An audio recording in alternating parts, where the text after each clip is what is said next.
kesadarannya bahwa yang ada ini banyak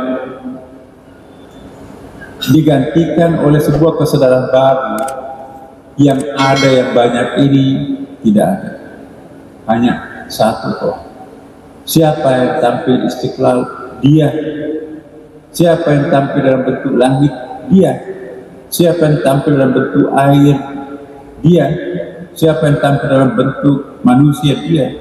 Apapun yang dia lihat itu hanya satu, sang Dia. Bismillahirrahmanirrahim.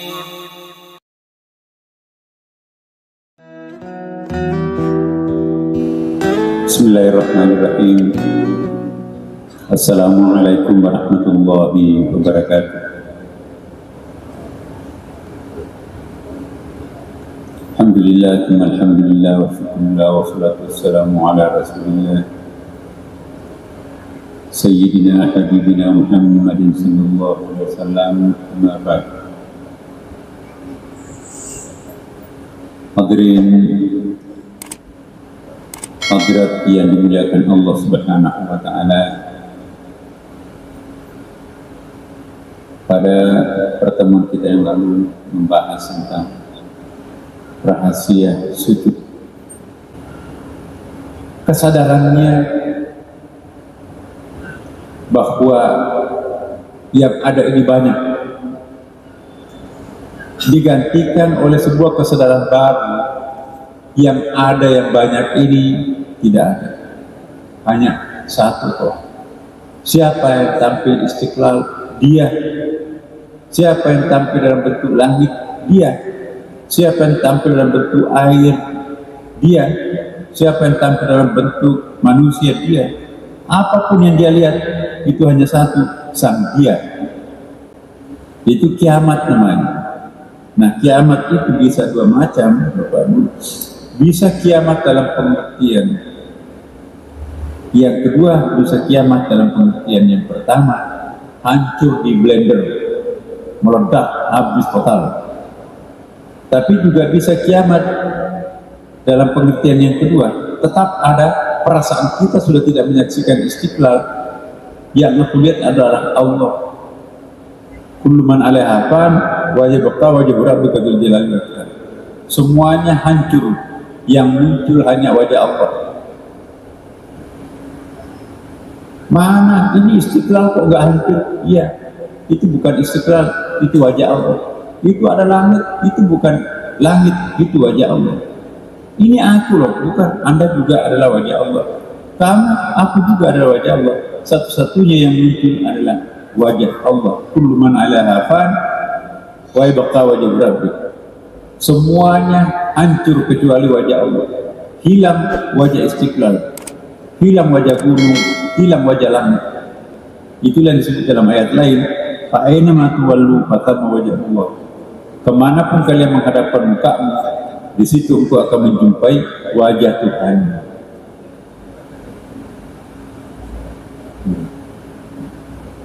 Kita itu sebetulnya hanya enggak ngeh. Apa itu enggak ngeh? Kita enggak sadar bahwa yang kita lihat itu siapa.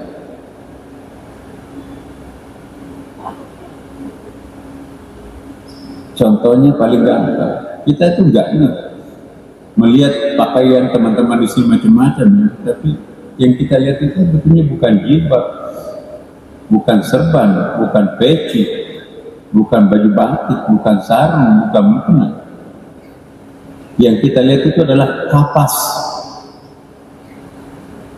Kita tidak sadar yang kita lihat itu kapas, karena ditenggelamkan oleh bentuk-bentuk fisiknya yang paling konkret, jilbab, peci, sarung, batik, baju koko, sajadah. Tapi hakikatnya, bukankah itu kapas? Kapas dipintal menjadi benang, benang ditenun menjadi kain, bahan digunting, ada jadi jilbab, ada jadi baju, dan seterusnya. Itulah yang disebut dengan ayat laqad kunta fi ghaflatin min hadza fakashafna anka ghita'akal yawm fabasharukal yawma hadid. Kalian itu adalah dalam keadaan tidak sadar, ya, tidak ngeh, gitu. Tidak, masih kita ignore, ya. Ignore itu masa bodoh. Kita mesti lihat ada baju, ada batik, ada mukena. Padahal yang kita lihat itu siapa? Sang kapas sendiri. Ketika kita sudah mampu melihat hakikat yang kita lihat, berapa jenis pakaian di dalam Masjid Istiqlal? Cuma satu. Apa? Kapas.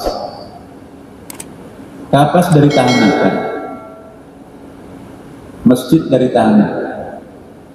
Apalagi karpet dari tanah. Diri kita pun juga dari tanah. Hilang Istiqlal, hilang mukena, hilang diri kita sendiri. Yang kita lihat itu adalah tanah, ya kan? Cuma kita nggak sadar yang kita lihat itu apa. Itulah yang disebut dengan tajalli. Manifestasinya kapas itu ialah jilbab, peci, sarung, mukena.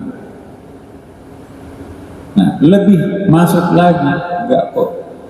Aku tidak melihat masjid, aku tidak melihat baju manusia, yang aku lihat cuma satu, tanah, ya kan?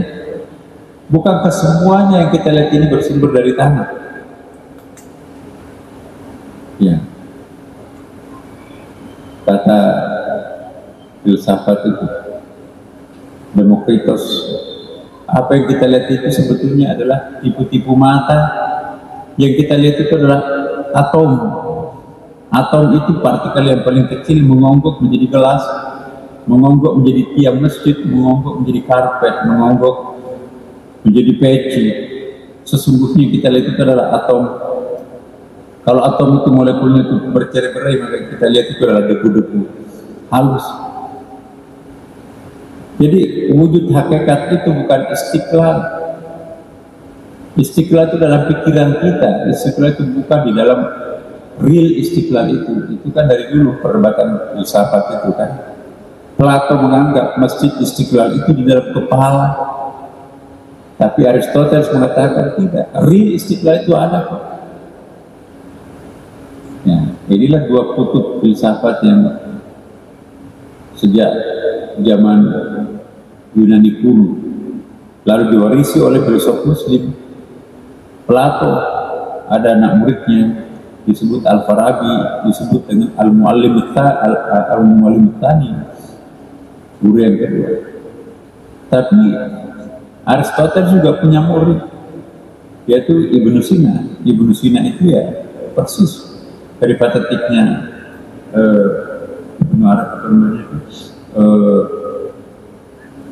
Aristoteles. Aristoteles nanti turunannya kepada muridnya secara turun-temurun itu lahirlah siapa? Ibnu Sina. Plato lahirlah kemudian Al-Farabi sampai sekarang ini. Jadi yang materialistik itu tidak melihat apapun, apa namanya, yang idealis itu tidak melihat kayak lapangan bola itu bukan lapangan, tanah yang ditumpuhi rumput. Lapangan bola itu bukan di stadion itu. Kalianlah yang menciptakan stadion. Di dalam pikiran Anda lah lapangan itu. Nah, jadi benda itu selalu ada dua. Ada di dalam kepala, ada di luar kepala. Atau namanya, kalau bersesuaian antara dalam kepala dengan di luar kepala, itu namanya misdaknya. Nah, di dalam kepala saya ada meja.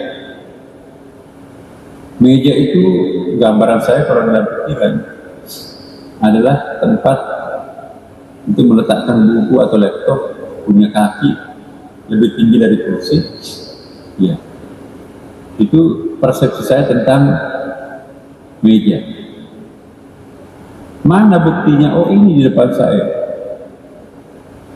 Jadi kalau bersesuaian antara pikiran saya tentang meja dan misdaknya, apa namanya, meja di depan saya ini benar, maka itu adalah faktual. Jadi kita agak sedikit masuk ke filsafat, mantik. Ya. Yang kita lihat itu atom, tapi dibantah oleh Thales. Bukan atom yang paling kecil sebetulnya. Masih ada yang bantah Demokritos, ada proton yang lebih kecil daripada atomnya. Tapi ada lagi Thales yang mengatakan yang lebih halus, lebih kecil daripada proton itu ialah water, air. Air itu lebih halus daripada atom, daripada proton. Muncul lagi Anaximenes, filosof juga. Bukan, ada yang lebih halus daripada air, yaitu uap. Itulah Anaximenes punya pendapat. Nah kalau uap Bapak Ibu, uap itu kan lama-kelamaan menguap, itu hilang kan. Berarti yang nyata ini tipu-tipu mata. Itu yang disebut dengan maya. Itu disebut dengan alam maya. Alam maya itu bahasa Sanskerta, bahasa itu. Maya itu artinya antara ada dan tiada gitu. Kita menyebutkan masjid ada, tapi ternyata atom yang mengonggok begini menjadi sebuah tiang, jadilah masjid. Tapi kalau molekul-molekul kecil itu terbongkar, itu pasti akan jadi tepung. Mana istiqlalnya? Ya. Artis misalnya cantik banget orangnya. Siapa itu? Itu tukang kebunnya, pembantunya, boleh potong dulu. Tapi ketika artis, sekalipun artis internasional, 20 tahun akan datang, sama-sama dikubur bertetanggaan, masih ada nggak bedanya antara tanahnya artis Kawakan dengan pembantu? Ada nggak bedanya? Oh, tepung tanahnya ini mengkilap, ini artis nih. Oh, ini tepung tanah ini kasar nih. Oh, ini tanahnya pembantu. Beda nggak tanahnya artis dengan tanahnya pembantu kalau 20 tahun? Nggak ada. Jadi yang ada ini tipu-tipu mata sebetulnya. Bahasa Qur'annya innamal hayatad dunya la'ib, permainan sandiwara. Jadi kalau kita terkecoh dengan maya ini, kita tertipu. Yang tidak pernah tertipu itu adalah melihat hakikat.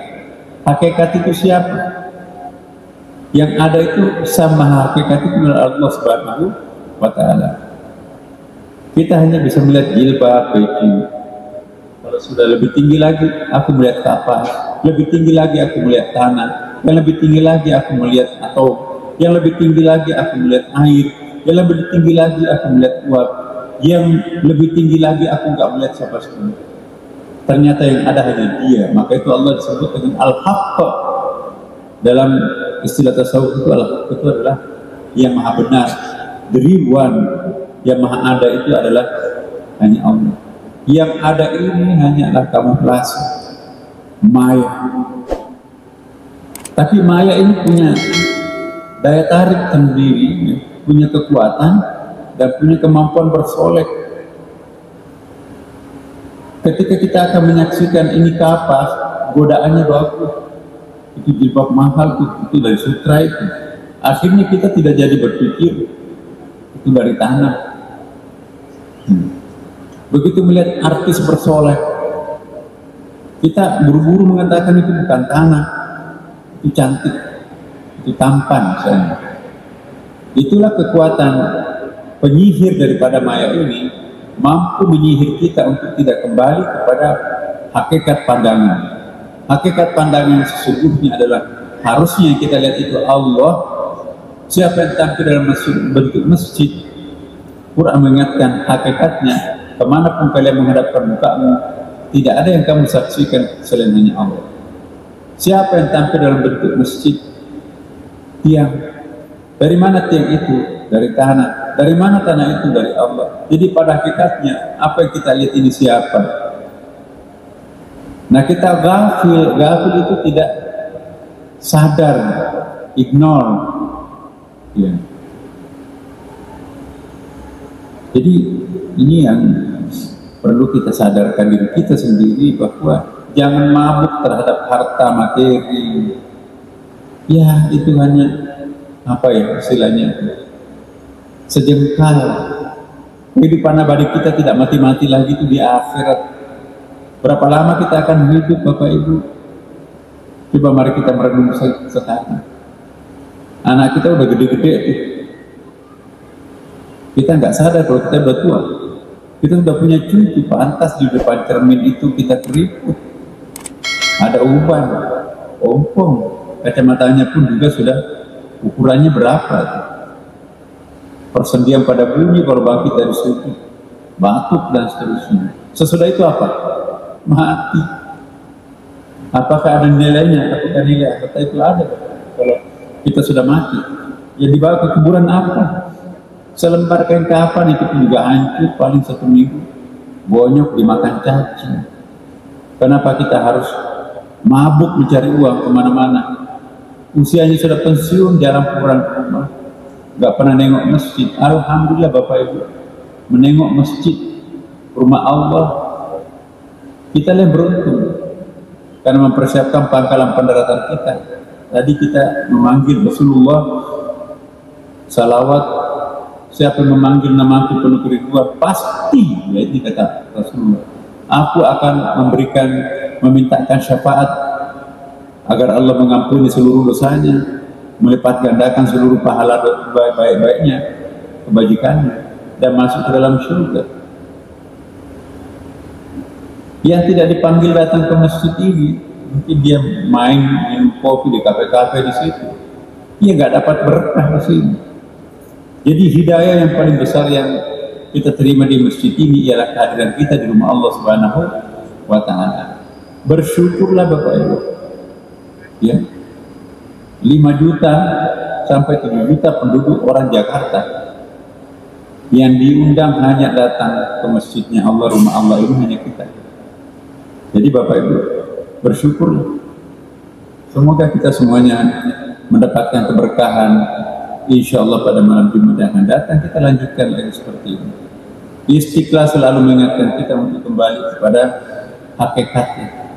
Jangan mengejar bayang-bayang saja.